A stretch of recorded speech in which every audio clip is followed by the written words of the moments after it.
My name is Ryan. My friend Kyle and I have taken our barroom conversations to the internet in the form of Michigan's most up-and-coming sports talk podcast. From baseball to Bigfoot, we cover it all. You're in for a treat because you have found the Turbo and 2K show.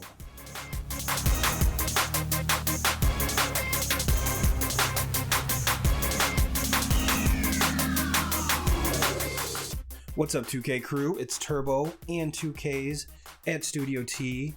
We are coming to you on Sunday. We've got the Raptors and the Sixers just getting ready to tip off. And with that being said, we do have the playoffs are heating up. And of course, we're going right back into our wheelhouse, Major League Baseball. And we're also going to dive into something that I really don't want to with the NCAA scandals and shit going on, but just kind of want to get 2K's opinion on this, share mine, and then hopefully we'll spark some interest in you guys as well. So let's get this started because Miss McKenna is not with us again this week.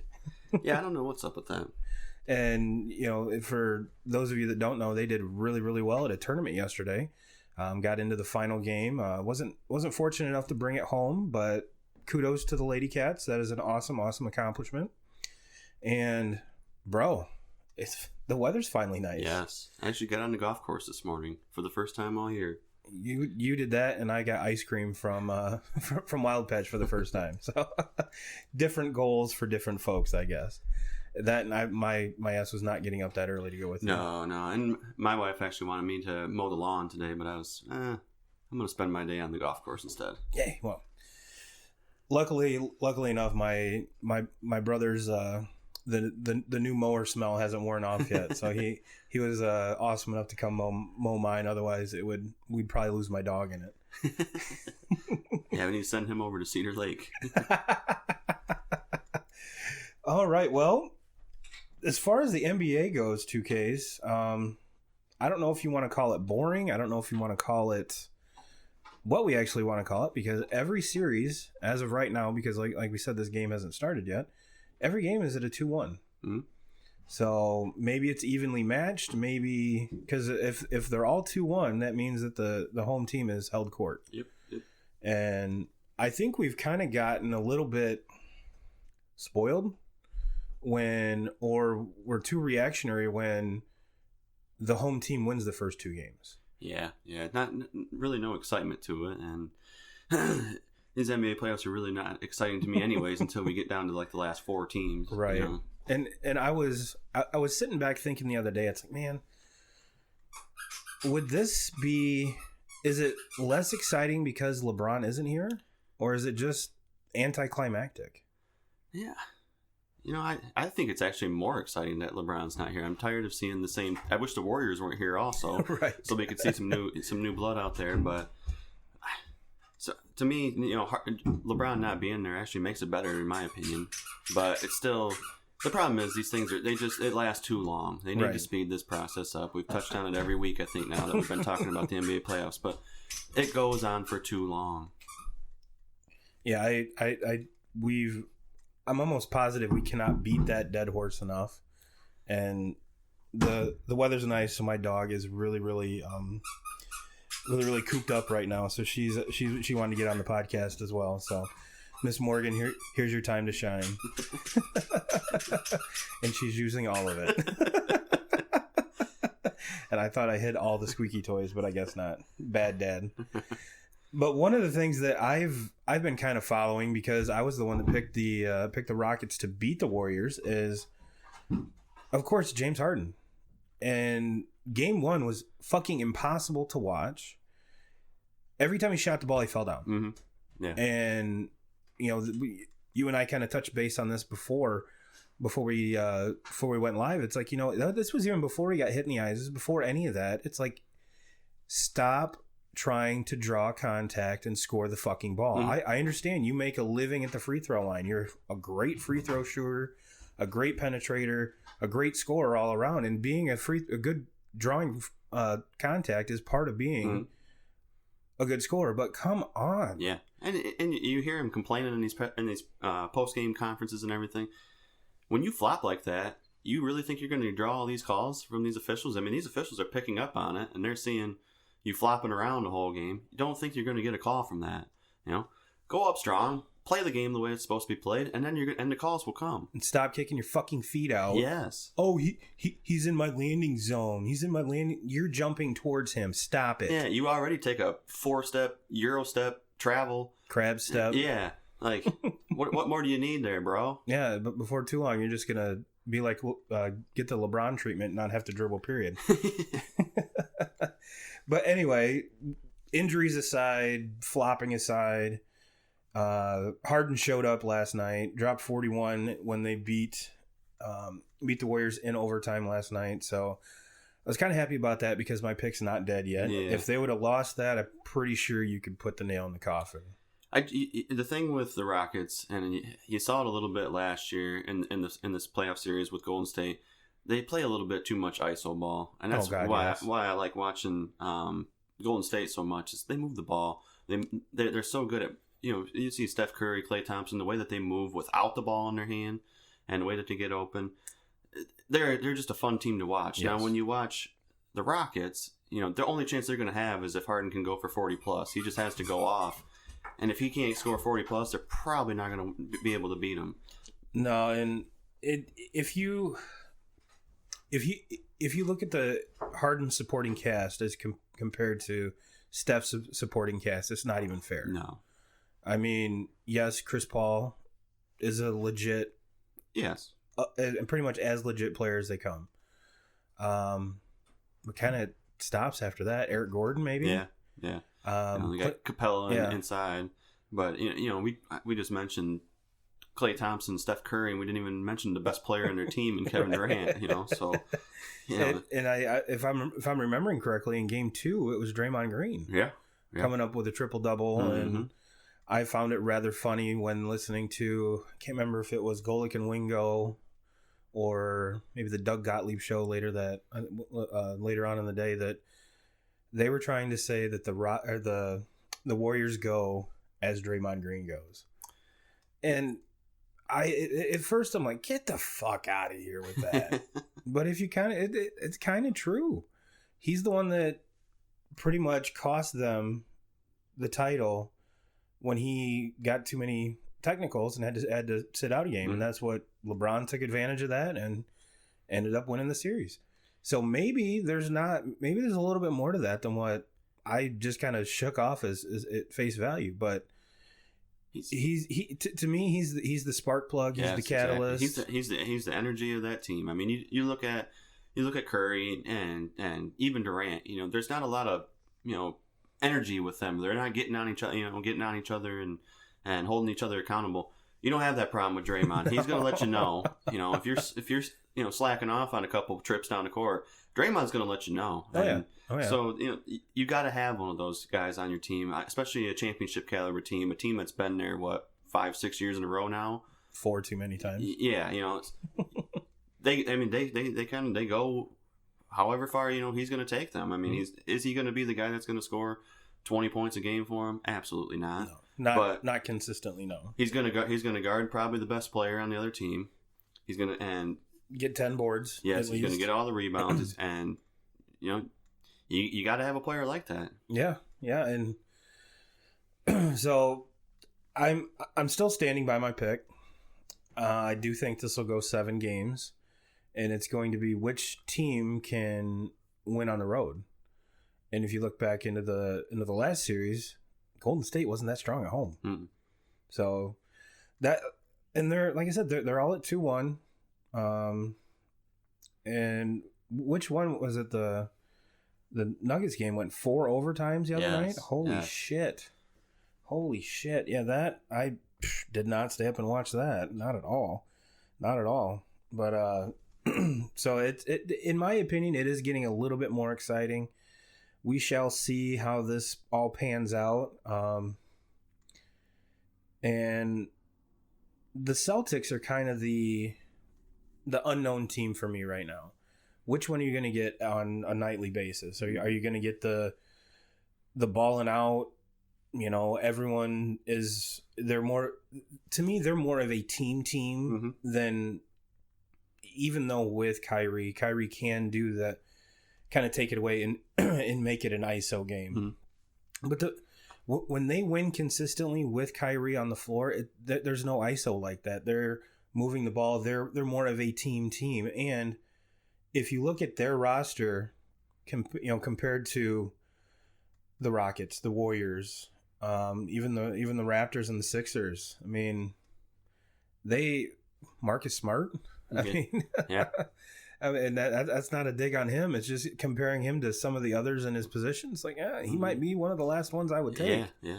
And for them to be hanging strong, and even though the Bucks won on Friday, it was 7 points. Mm-hmm. They won by 7. So I mean, it's not all these games are the one later, the 9-hour game for the 4 overtime. That was a 3-point win. Mm-hmm. And the Rockets won by 5 last night. So I'm what I'm saying is the basketball is getting more compelling. Yes, it is becoming more interesting, even with all the teams still in there. You're kind of dragging me in a little bit. Mm-hmm. You're kind of dragging me in. You're kind of piquing my interest, where I'm keeping a little bit more of an eye on things. So, but yes, if you want to keep my attention, don't put 4 days in between games. Yeah. And it has, this playoff series is a lot more intriguing to me this year, because I think last year we didn't even need to have a regular season. No. I think you could have just chalked it up, Warriors and Cavs in the finals. We already knew what was going to happen. And this year, the Warriors have kind of shown that some of these other teams in the pack have caught up with them. I still think that... Either that or they're bored. Yeah. I still think it's going to be very, very hard to beat them in a 7-game series for anybody. But these other teams have caught up with the pack, and it's a little bit more exciting to watch. But like you said, 4 days in between, and playoffs that last for 2 months. It's so hard to dedicate yourself to watching all these games and trying to stay on top of it. Unless you're a diehard basketball fan, which if you are, bro, kudos to you. I can't do it. Mm-hmm. And there's a lot of folks that make fun of us for being diehard baseball fans. They're like, that is the most boring fucking game on the planet. And it's like, well, I can respect what you watch. Just respect my fandom. We'll be all right. Yep. And I'll make fun of yours, and you can make fun of mine, and we can just move right along. But so yeah, that I really don't. Yeah, we'll probably amp this more up when it gets to the semifinals or the conference finals, when kind of the cream is risen, and I think it'll be even more compelling, and I'll probably be locked into it at that point. Mm-hmm. But until then, I think that will, unless you got anything to add on that, my brother. Nope. All right. Well, let's see what we got next on the agenda here. All right. Yep, we covered all that. So let's move into what we just talked about it. With some people, the most boring fucking sport on the planet. And as much as it pains me being a Red Sox fan, I got to give a kudos to CC Sabathia. As annoying as it is watching him pitch against my Red Sox constantly, and I cannot understand how no one can not hit him. Big ups to you, my man. Oh, yeah, absolutely. Big ups to you. He, for those of you who don't know or are living under a rock, or just don't, like we said, find baseball extremely, extremely boring. He struck out his 3,000th batter, which kind of led me. Well, actually, it was an idea from Mr. Justin Ware, who asked, "What do you think's harder, 3,000 hits or 3,000 strikeouts?" And just to give you, our listeners here, for instance, there are, that's not what I was looking for. There's, I think CC's number 17. 17. And only the third lefty to do it. And there are 32. Yes, correct. 32 hitters in the 3,000 hit club. And with that, I want to say it was 17 righties, 12 lefties, and only 2 switch hitters. Now, we can both agree that the game is different today. Yes. It is different in this era right now than it's ever been. Pitchers are throwing faster and harder. We're having more of a bullpen by committee, or even bullpen influence game, let's say, than even 5 years ago.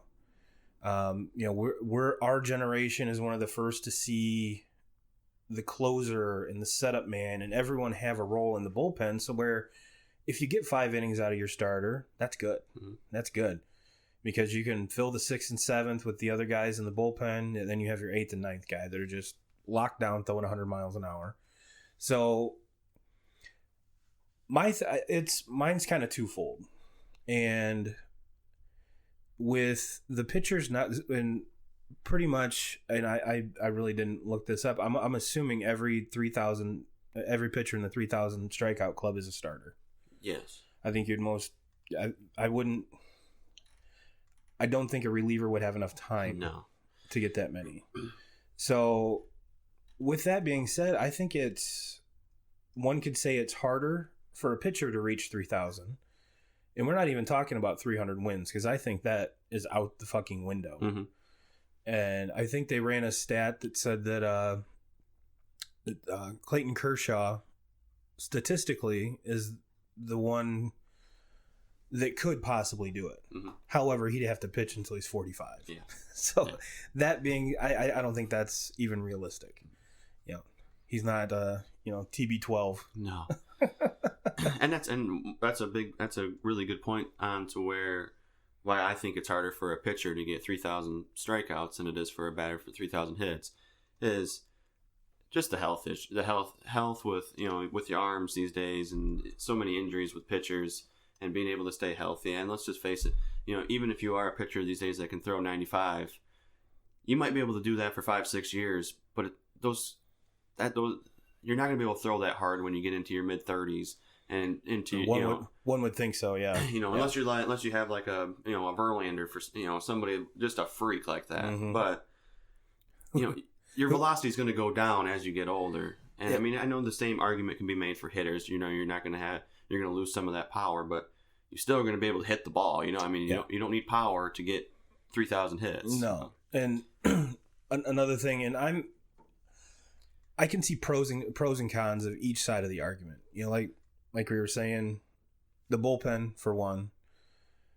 Your starters, and even now compared to like the 50s and 60s, when they used a one man less rotation. So your starters are getting that many more opportunities, that many more innings. They didn't have 100 pitch count. They didn't give a shit about pitch counts, which I think is garbage as well. I mean, granted, going up, Little League, high school, you want to build your tolerance up. Once you get to the major leagues, get the fuck out of here with all that. And and that's kind of, that always has bothered me. It's kind of like that unwritten rule nowadays. Like you get to 100 pitches and you just kind of expect that pitcher's probably done for the day. Right. And I never really have looked at it that way. I look more at how many pressure situations has this pitcher had to go through today where he's had to, jump the radar a little bit and throw 2-3 mile an hour faster, or how many times he's been out of the stretch. Yes. I mean, if he's just wheeling and dealing, and let him go. Yeah, I mean, if he has to throw 130, 140, I'm not worried about that. But if you're throwing and constant 2 runners on, bases loaded jams and all that, and pitching through all that, then okay, you've probably worked hard enough today. Yeah, if you're at 120 pitches and it's the top of the 4th, we might need to assess the situation a little differently. But yeah, in my opinion, I like just the go by feel. I'm not, which I understand you have a lot of money wrapped up in these dudes. I get it. But to me, it would just be, all right, man, how's the hose feeling? Mm-hmm. I'm good. Mm-hmm. And you can tell by the radar gun. You can tell by if they're missing their location. You can tell when someone's getting tired. Mm-hmm. And that's when you might want to be like, all right, cool. We need to get someone up. We need to get them rolling. And fuck the pitch count. Yeah. I don't care. Yeah. I don't care.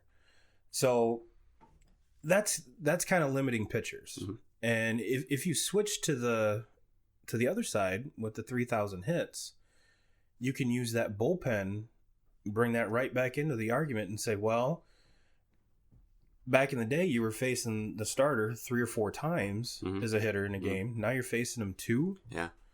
And once he's done, you got fireballers coming out. Yeah. Or if you're a lefty, lefty on left specialist, and the game's got him more and more specific and role specific, where it's will we ever see someone hit 400? Doubt it. Mm-hmm. Doubt it. Because of that fact. Yeah. And I think if someone were to do it, would probably be a switch hitter, just because they could combat that. You couldn't bring a left-handed specialist on. You know, they could, all right, bring him in. I'll just switch the other side. Yep. But you with the hitter side, the strikeouts are going up and up and up and up and up and up. Strikeouts are going up, home runs are going up, and it's even to see dudes hit 330, 340 for a year. That's getting less and less common. Mm-hmm. And the ones that do are the ones that are, you know, your MVP candidates, where, you know, Tony Gwynn, back in, you know, when I first started watching baseball, there was a lot of dudes that were hitting 330, 340. And I mean, Tony Gwynn seemed to be flirting with 400 every year. Yeah. And George Brett, you know, there's a lot of dudes that, but you look at, you know, like Tony Gwynn, for instance, he was a base hitter. Mm-hmm. You know, he was looking to put the ball wherever he wanted, not launch angles and, you know, all this other bullshit. And so the way the game is evolving, I think it's going to be harder for both. Oh, absolutely. Yeah, But, I mean, I look at hitting stats now. You know, I really, batting average is probably the third, fourth thing I look at. You know, I'm looking at how many doubles, how many RBIs. You know, and those are the guys that are getting paid. The guys that are making all this money are not the guys that are batting, you know, 330 every year. They're the guys that are driving in over 100 runs every year. They're hitting 30 plus bombs every year. Mm-hmm. Those are the guys that are getting paid. That's what teams want now. Yeah, it's offense, mm-hmm. And the offense is getting harder to come by because the pitching is getting that much better. Yes. I mean, and you just touched on it a second ago with talking about the bullpens now. If you got to score your runs nowadays in the first, you know, 6-7 innings, because you get into that back into these teams' bullpens, especially good teams. You know, it's ball. If you're down by 2-3 runs going into the seventh, on a lot of these really good teams, you might as well just pack it up, because some of these arms that are coming out, these setup guys and these kind of closers are just unbelievable today. Well, even, you know, the perfect example is the Yankees. Mm-hmm. For the past 3 years, I think they've had 4 closers, mm-hmm. or people that have closing experience, or were closers for a different team that came over there. And, you know, I wouldn't even put, you know, and there's times when, you know, Chapman's not their best closer. Mm-hmm. You know, Zach Britton is, or this dude is, or this dude mm-hmm. is. And it's like, all right. And so, and I think that goes a lot to when the Royals won. Look at how deep their bullpen was. I mean, that was crazy. And if I'm not mistaken, one of the reasons the decline of that was they couldn't keep all of them. Mm. And a lot of them went on to be closers somewhere else. Yeah. And so, yeah, the specialization of baseball, I think, is going to get more and more. You're not going to see these milestone numbers when it comes to, you know, hits or strikeouts as often as it has been in the past. The home runs will still be there, obviously. And what I'm really, really liking is the kind of the resurgence of the stolen base, mm-hmm. which I've always been a fan of, because that's something I've never been accustomed to do. And but no, it's, to me, when you start swiping bags, you're getting in the other team's head. You're telling them we're setting the tone. Mm-hmm. Hit and runs, you know, getting back to old school fucking baseball instead of, you know, a bloop and a blast, a bloop and a blast, a mm-hmm. walk and a blast. Mm-hmm. You know, the home runs are going to be there. Fuck mm-hmm. it. Who cares? And, you know, I'll have people argue with me till they're blue in the face. They're like, well, you don't want to run into outs. Mm-hmm. Okay, well, if I have a Mookie Betts draws a walk, there's no outs. Yeah, there's other guys behind him that can put it in the seats for sure. Mm-hmm. Or I'm banking on Mookie. If I'm sending him not to get caught. And the players nowadays, they watch so much film, they have to know. Mm-hmm. They have to know. That's why Ian Kinsler, for years when he was with the Tigers, how the fuck do you get picked off that often? Yeah. You are the worst base runner I've ever seen in my life. That would drive me nuts. Like, you got Cabrera in the batter's box and you got Prince in the, you know, on deck circle. How are you getting picked off, man? Like, they would just, or not Prince Fielder. because no, it's Victor Cabrera Martinez. and Victor Martinez, and then you got JD, coming up behind them, and I'm like, what the hell are you doing over there? And I loved Ian. Don't get me wrong, I loved him. That was the one part of his game I could not stand. No, it's like you watch tape on pitchers all the time. Yes. Are you trying to tell me you're the only one that didn't get the file for the pickoff moves? Because if that's the case, I'm pretty sure there's someone in the video room. Bro, my bad. Yeah. That's on me. And it won't happen again. But and just going to base running in general with that team would drive me nuts. I mean, because they were. I mean, yeah, you have Miggy, you have Victor, you have JD, you have Justin Upton, you have all those guys, and I get it. You don't want to run yourself into outs, but man, you cannot rely on just a dink and a blast. That's not. Yep. You can't rely on that all the time. They didn't have anybody that could swipe bags on that team. No. There was no excitement. It was if they weren't hitting the long ball, and the problem was they struck out too much. You look at so many situations with the exception of Cabrera. Yeah, during that run, yes, you're very, very right. So many situations where Justin Upton comes up with, especially in the first half. Yes. Oh God. Yeah, when he was hitting like $160, and then for whatever reason, just bing, light bulb goes on, and he's crushing everything. Mm-hmm. And for the Tigers to have that style of team, they play in a very, very tough ballpark to play that style. That's a big outfield. You're not going to hit a lot of home runs there. Yeah. So if you were playing in Chicago or something like that, and you wanted to play that style, okay, different ball game. Right. But in Detroit, Comerica Park, that's a hard play style to have. You got to have a team that's a little bit more exciting that can move base runners. And how many times do you have a guy on first and you get a single to right field and that guy doesn't get to third? Like you got to move up. You got to be able to take the extra base. And Detroit for years was not able to do that, and probably the reason why they didn't win a World Series in it all. And then correct me if I'm wrong, but Gene Lamont was the third base coach, and he was the most cautious third base coach I've ever seen in my life. Yeah. And whether that had to do with Leland when he was there or Brad when he was there, I look at what Cora has done at the Red Sox. Granted, two very different teams. The Red Sox with this lineup compared to that Tigers lineup would run all over them. Mm-hmm. But they're younger, they're more athletic. When you have a team like that and you can press the issue, granted, you're going to get thrown out. Mm-hmm. I mean, that's going to happen. But you have to kind of, in my eyes, for every time you get caught, I'll have 3 or 4 where they swipe second. Instead of having to score from first, they can score easily from second. Yes. Or just a simple first thirds. Mm-hmm. I mean, outs are a premium. You only get 27 of them. Yeah. I get that. But to me, it's more. They did it for how many years and it worked. Mm-hmm. And I think it's really cool that we're seeing that resurgence come back, and I think a lot of it has to do with all these athletic kids that are coming Absolutely. up. I mean, look at the last 4 or 5 teams that have won the World Series. Mm-hmm. They're all young teams. Yep. Teams that were built that were just built up through the organization. Mm-hmm. And then when they got all these young kids up, then they went out and they made their moves. They brought in their big trades. You look at the Cubs bringing in Zobrist and guys like that, just plug-in players. Yep. Bringing over Hayward, plug-in players for it. Which there's a lot of Cubs fans who really, really hate that Hayward trade. but even the Astros bringing in Verlander. Mm-hmm. If they don't bring in Verlander, I don't think they win that World Series. Yeah. No.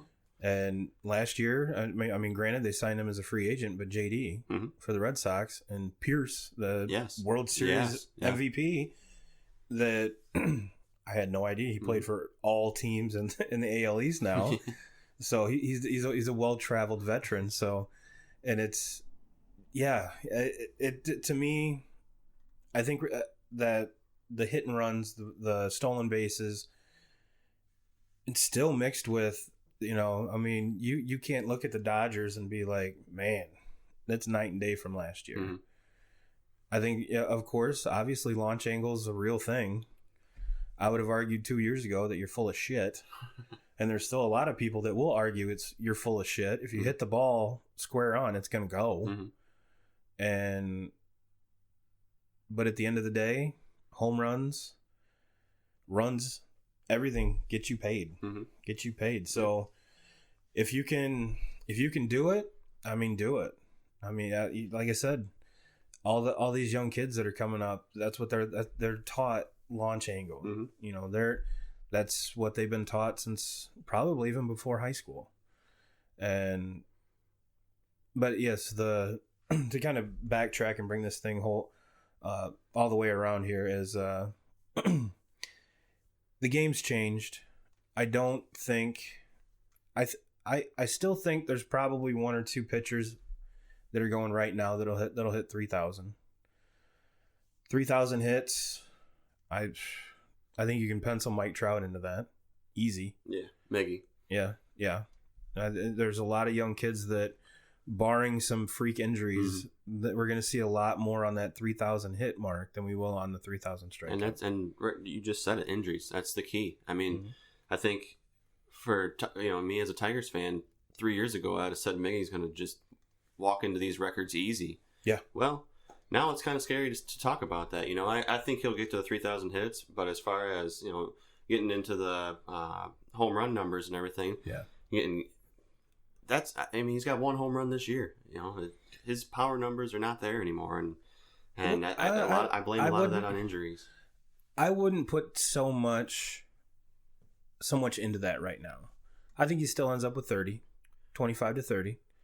He's one of those where I've seen him, granted, not start out power numbers as slow, but it's good to see his averages up.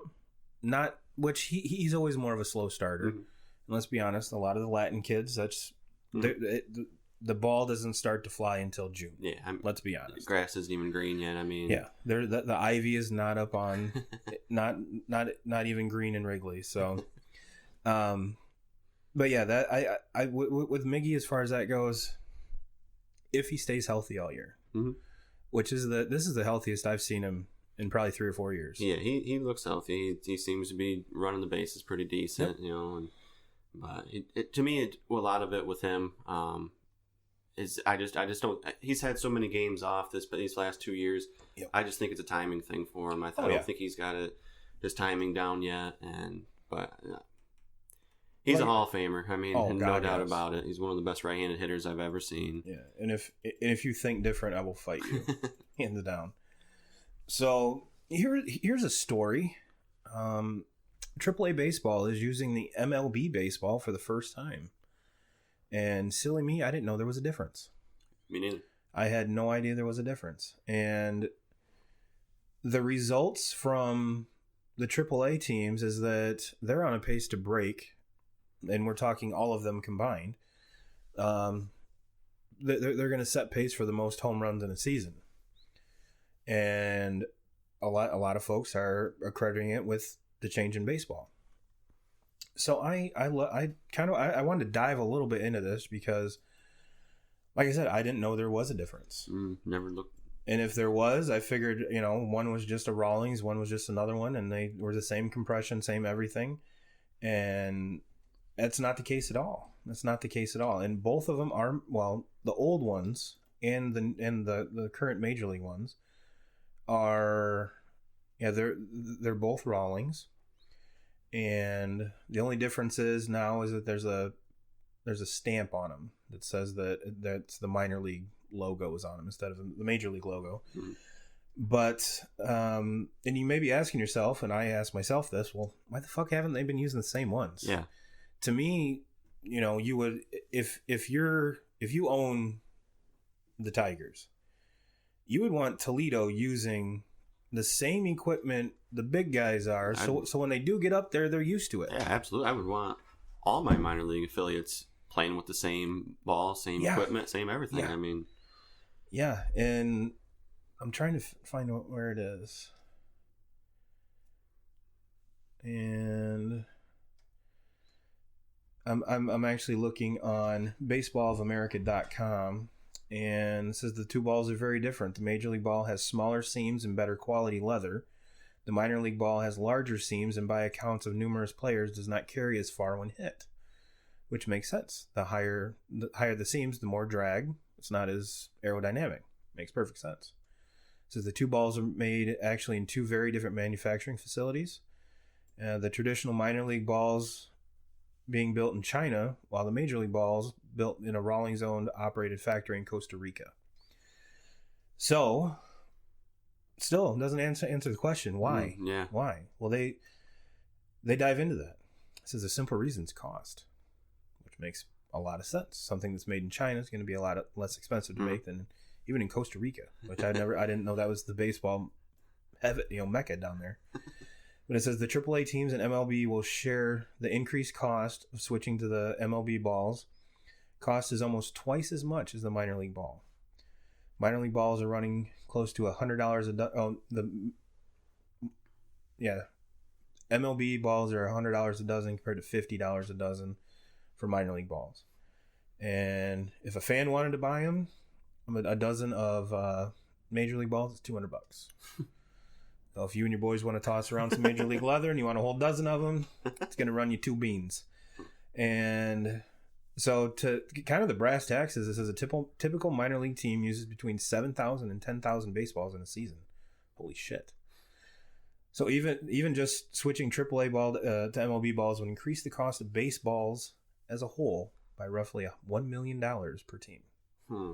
That's mind-blowing shit. Yeah.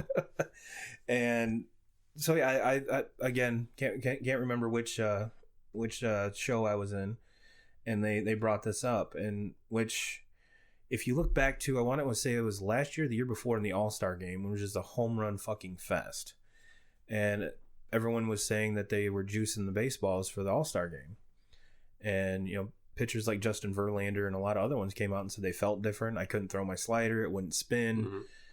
So Rob Manfred, which I could not find the article, which I'm pissed about, but he said that the baseball hasn't changed in 5 years. Yeah, which I find it hard to believe. Yeah. I'm going to believe the players that are dealing with these balls every single day, and if they're saying something, I'm going to kind of lean more to their side than commissioner. And it's not like it's April.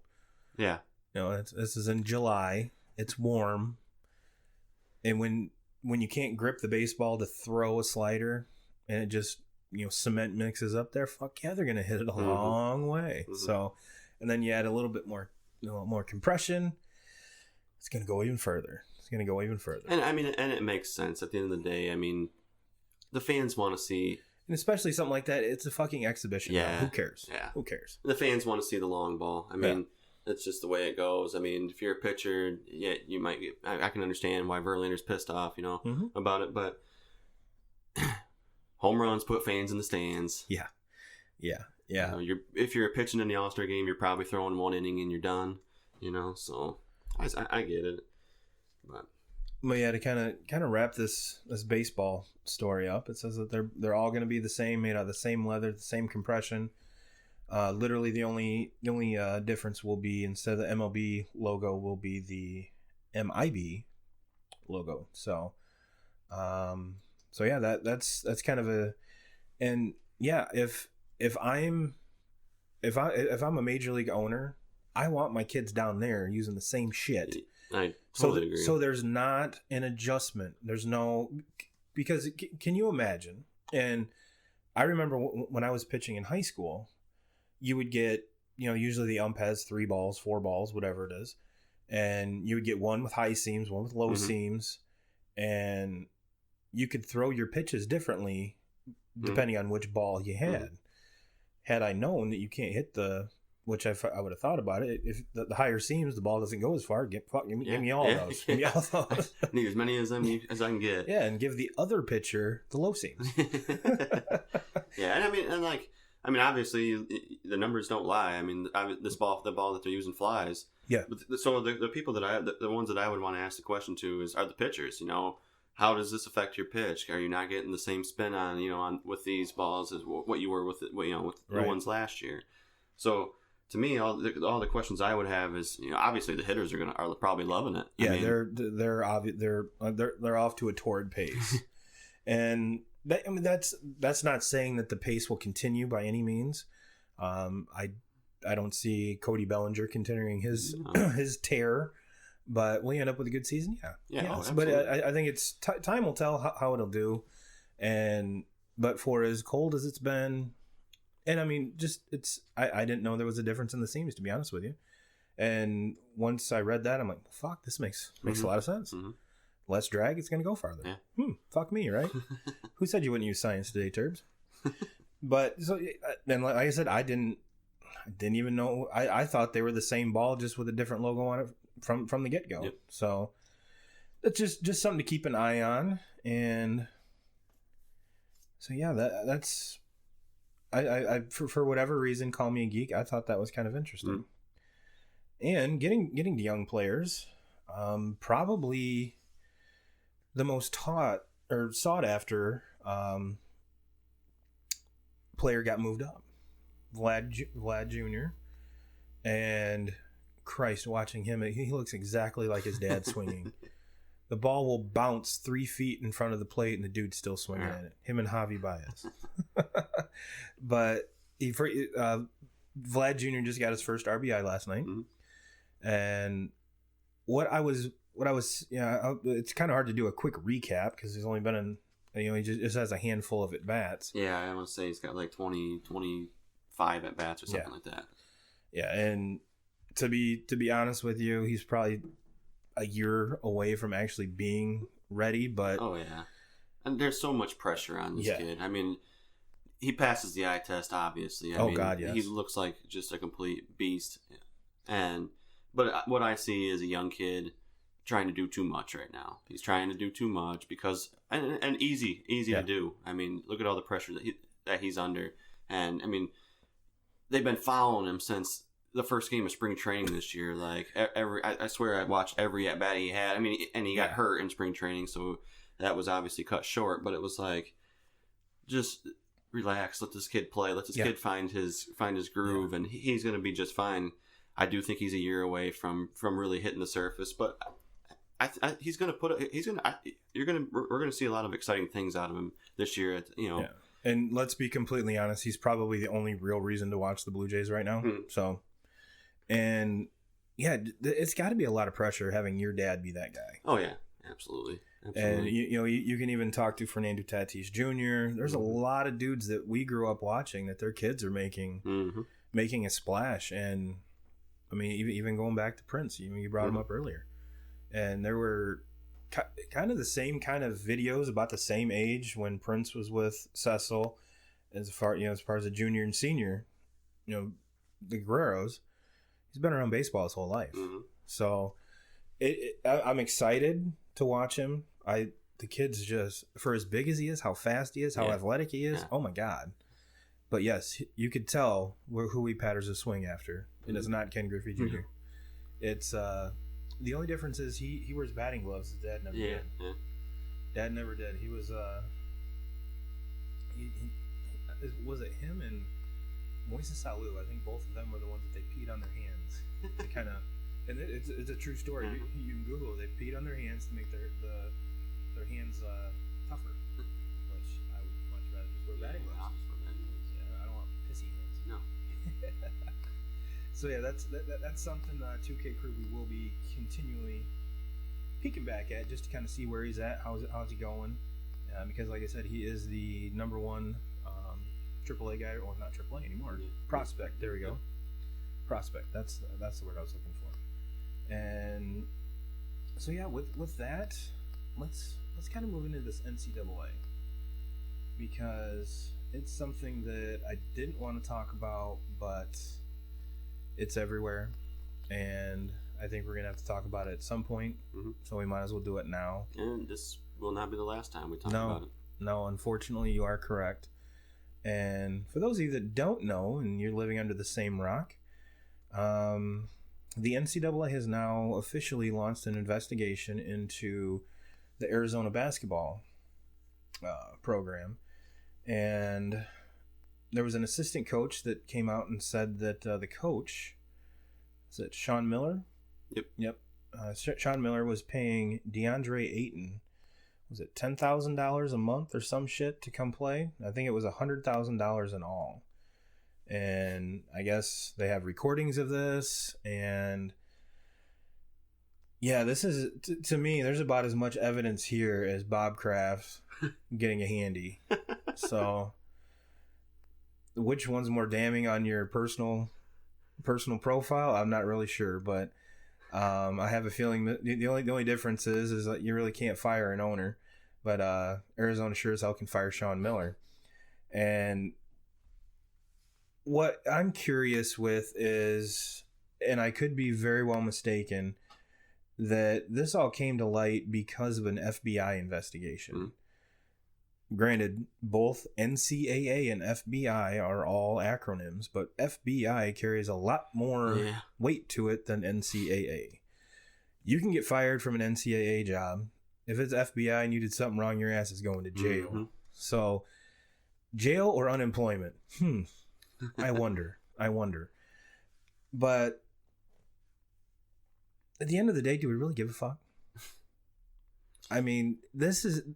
You have to be the most naive asshole to sit there and tell me that not every team does this. Oh, yeah, this is going on everywhere. And not just basketball. We're talking every sport. No. You know, this is going on everywhere. And, you know, like me, I just kind of try to just not ever think about it. Yeah. But when situations like this happen, then it all just comes back to surface and you start thinking about it. But, yeah, like you said, I mean, you obviously don't know anything if you don't think that everybody's doing this. So, I mean... Everybody's doing it. Your dumbass just got busted. Yep. And I guarantee there'll be people going, oh, Turb, my team doesn't do this. My team's better than that. They don't do that. Blah, blah, blah, blah, blah. Bullshit. Okay, they do. They just do it a lot smarter than Mr. Sean Miller. Mm-hmm. And I'm not going to throw any names out because I don't want people to think that I know something. A D1 coach, I guarantee, has ways to get players money. They have guys on their staff that they pay that that monitor everything and make sure, you know, that they're not crossing over lines, or what can we do to get away with it and still stay. I mean, it's you're completely naive if you think that doesn't happen. I'm sorry. Mm-hmm. And it's just that your team hasn't gotten caught. Mm-hmm. And I'm throwing my team. Notre Dame, probably. Yeah. Michigan, probably. Because, like I said, it's just how they do it and not get caught. Mm-hmm. And, you know, everyone might come at me and be like, you are completely wrong on this. I'm like, pfft. Yeah, and prove me wrong. To go back on something that we talked about weeks ago, as far as players in coming straight out of high school and being able to go right to the NBA, to me, that would help this situation. You know, take that away to where they're not. You're going straight to the NBA. You're looking at DeAndre Ayton. If he went straight from high school, that $100,000 would be a drop in the fucking bucket. Yes. And to me, that's the in the NBA. Or the NCAA and NBA, that's the easy fix right there. You're completely right. On the major level, you know, and there's even accusations that Coach K was paying Zion or not Zion directly, his mom or whatever bullshit. And as soon as something like this hits the news, then you're going to start seeing all these different sources out here, and everybody's just going to get started, you know, thrown under the bus on everything. Oh, yeah, because I guarantee whoever figured this out was probably got 10 grand from TMZ. Mm-hmm. Like, yo, you got that? Let me have it. Yeah. Well, I don't know. Here's 10 grand. Yeah. You know, money talks. Yes. Money talk. Get me that recording. Well, make it 50. All right, done. So, yeah, and I guarantee I'm going to get some hate for this, but I don't care. I cannot say it enough. You're watching with blinders on. Mm-hmm. I'm sorry. And being that, like I said, do I care? No, not at all. No, not at all. The reason being, look who won the title this year. It wasn't Duke. Yeah. And if Coach K paid, and I'm not saying he did, if he paid each one of those freshmen $10,000 a month, what'd he get him? A blown out Nike? and this whole thing just goes to a whole another point that we could sit here and talk for hours for, as far as these college kids that are going in. they should get paid too. They should get paid anyways. Or at the minimum paid on their likeness. Yes. But take away all this bullshit of these kids being amateur athletes and not, and pay them the way that they should be paid, and then it fixes this problem also, where we don't have coaches sliding them, a certain amount of money to come play for them and all that. If they're getting paid to go to college, it's gonna. I mean, you're probably still gonna have the situation, but it's not gonna be to where it's at right now. I mean, no, because I think you'd shift the problem from giving players money to, all right, you're a D1 men's basketball player. Every D1 men's basketball player gets this. Mm-hmm. Well, come to Duke, and we'll double that. Mm-hmm. Yeah. We'll double that. Mm-hmm. So there's no way to fix it. Yeah. And this goes back even before you and I were born. Mm-hmm. I guarantee if we asked our parents, they probably wouldn't know as much as we do because of this thing called the internet. But the higher ups from every college, I mean, look, all the movies we've seen, mm-hmm. Where they're crossing $100 bills in palms, and another thing that just light bulb went off. I guess back in the day, to get around how to, instead of, okay, Sean Miller's PayPal has $10,000 out of it every month going to DeAndre Ayton, which I'm not saying that's the way it happened. Just for example, a booster would take him or throw a party for the players at a casino, and they would be like, put $20 in that machine right there.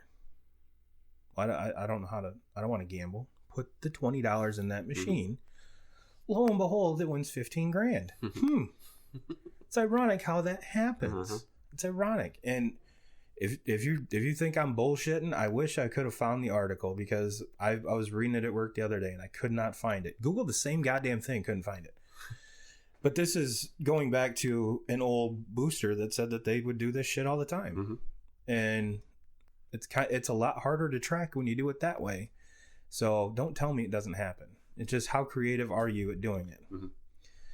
So, but yeah, I think that's something that we can talk to her blue in the face about.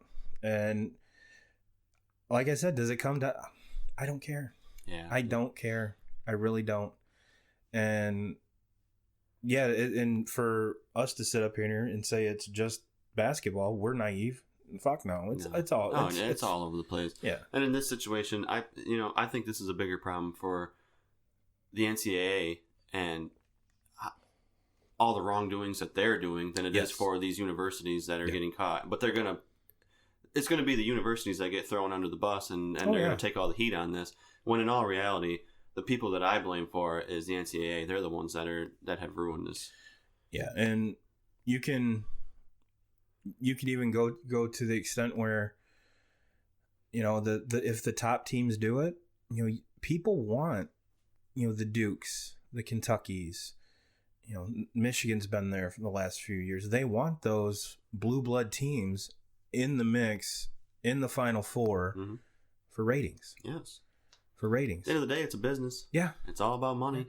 So if this shit can happen and go on, and I'm not saying that they are, but if all these top coaches are doing it, and well, you can kind of equate it to baseball, and they put it back on. Yep. And like you nailed it perfectly. At the end of the day, it's a business. Mm-hmm. And I hate to say it, if Auburn and Texas Tech were in the finals, it's a little less compelling. Yes. It's a little less compelling. I would have watched it. Mm-hmm. I would have watched it because that would have been an awesome matchup. But to the everyday fan, they want Duke. They want North Carolina. They want the Blue Bloods, and that's because they're the popular teams. Mm-hmm. So I'm starting to get kind of fired up now. But let's kind of leave it at that. And we are actually getting to that hour mark. So is there anything else? Oh, just wanted to touch on the old Franklin Plummer, I almost Christian forgot. Hutson Invitational that happened yesterday. Yes. Yeah, Frank. I mean, Frank, you did a lot of talking leading up to this, and I think Christian kind of proved that he definitely is the better basketball player at this point. Now, I would like to see a rematch someday. But it was the Hutson Plummer Annual. Yeah. I mean, and I'd love to see it happen again. And just to end it all, it was a great day. It was a lot of fun. I want to thank Darcy. I want to thank Franklin for having everybody over to watch it. It was a great day. It was a beautiful weather. Yes, it was.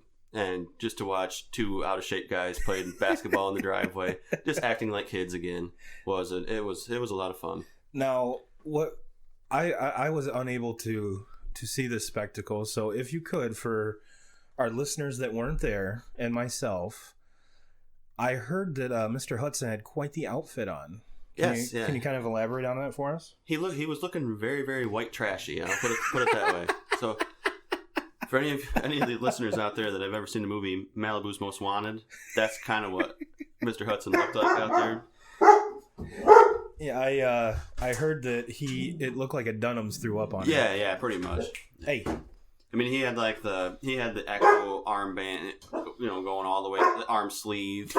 He had the knee pads, and had the Jimmy Butler headband, like the bandana style head. I mean, it was just and then Frank's rocking the Zach LaVine Bulls jersey. Now, there was a rumor that he pulled out a fresh pair of LeBrons for this. He did, and straight out of the box, as soon as right when the game was getting ready to tip off. And I tell you what, if they do have a second annual, maybe the LeBrons are broke in. Well, a whole different ball game. Yeah, and I thought that was kind of a ballsy move in the beginning, anyways, because probably like 2-3 minutes into the matchup, and Frank comes up with a bum ankle. And I'm thinking, that's a ballsy move, pulling out the brand new shoes right before the game. You should have probably broke those in a little bit. Yeah, I mean, worn them around the crib a little bit, throw some leather softener on them. Maybe. Yeah. I mean, but and all in all, it was a great day. It was a lot of fun to watch them. I'll be interested to see who Frank wants to call out next. I'm throwing mine out there and saying I want to see Frank and athletic director at Marcellus, Don Price, 1-on-1 next matchup. That's the matchup that I would like to see. Now, could we perhaps see this like monthly? Well, that would be the talk was that Bluegill Frolic weekend was when he would want to do the next matchup, and I know that people were throwing the idea of 2v2. My problem with 2v2 is I don't think there's enough space there in the driveway. I think it has to be a 1-on-1 game. Right. But yeah, I heard the 3-point line was kind of shoddy. Yeah, 3-point line was probably maybe a little bit longer than a free throw. Oh. So it just shortened it up. I think the rim was probably 9 foot instead of 10. That's probably why if you look on Facebook and see some of the pictures of Christian where it looks like he's actually dunking, well, it's 9 foot, maybe 8.5. So the pictures are very deceiving. Don't look at the pictures and be like, oh man, Christian can get up. He can get up. No, he can't get up, and he couldn't even dunk on that 8'5" rim. So now maybe this is something we can move to the middle school. Yeah. So I think if you're gonna go more than 1v1, go 2v2. I think you got to move it to a bigger floor. The thing is, it was perfect. It was like a perfect scenery for this game, though, because like there were so many people out there that cars were parked over. Like it was like we were like blocking traffic for these two guys to go 1-on-1, in the driveway. So it took me back to like being in middle school and calling that kid out on the playground like 1v1. Right. Let's do it. I dig it. And so when you watch two grown men, it doesn't get much better than that. No. And then, you got a tall Frosty in your hand and everything's fine. Yes, sir. Everything's fine. But yeah, you're right. I got in a groove. That whole NCAA thing got me fired up. So thanks for bringing me back to normal.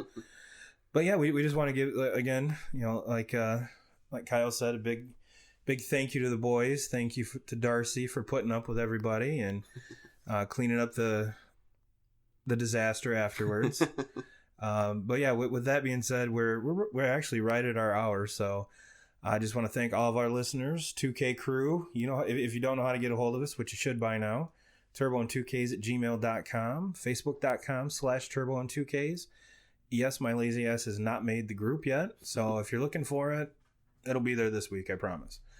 Instagram, Twitter, iTunes, Spotify, everything. Just search Turbo and 2Ks.